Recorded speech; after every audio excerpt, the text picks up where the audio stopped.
Mentoring missions advocates. This is GlobalCASTresources.com.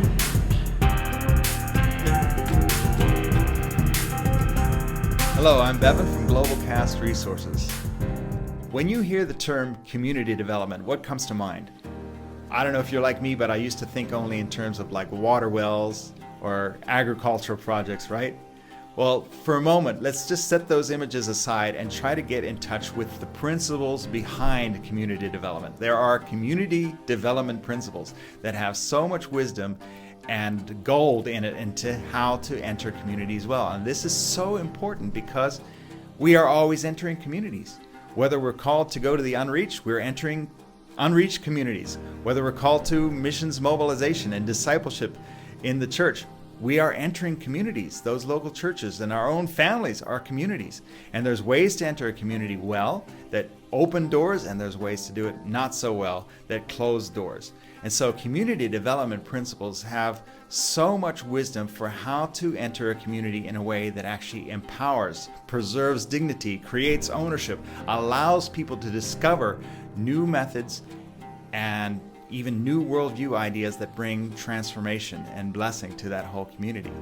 And there's also, of course, ways to enter a community that disempower, that create dependency, that actually leave them in a worse state than they were before we arrived.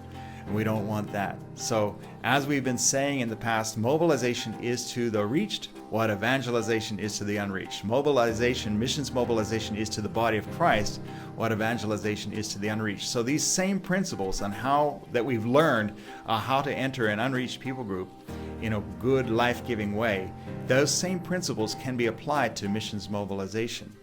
And so, for example, God is already there is one principle. We didn't bring God to that community. God was already there, and we want to come alongside of what He's doing.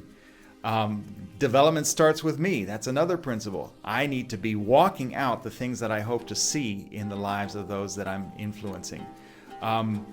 Deal with the roots, not just the fruits. That's another principle. We don't want to just judge the negative fruit that we see. We want to actually evaluate and discern what is it going on in the belief system and the worldview roots that are leading to this fruit. We want to identify a man of peace. We want to go in as learners and servants and storytellers. We want to start small and build slow. We want to actually not do for people what they can and should be doing for themselves. We want to pass the baton. We want to delegate and give people, empower them to take and run with things right near the beginning of the whole project. All of these are community development principles, and you can see we've been applying them among the unreached, but they really have a lot of wisdom and insight into how to actually do missions mobilization as well. So let's think in future videos, unpack some of these principles of how we can apply specific community development principles to missions mobilization.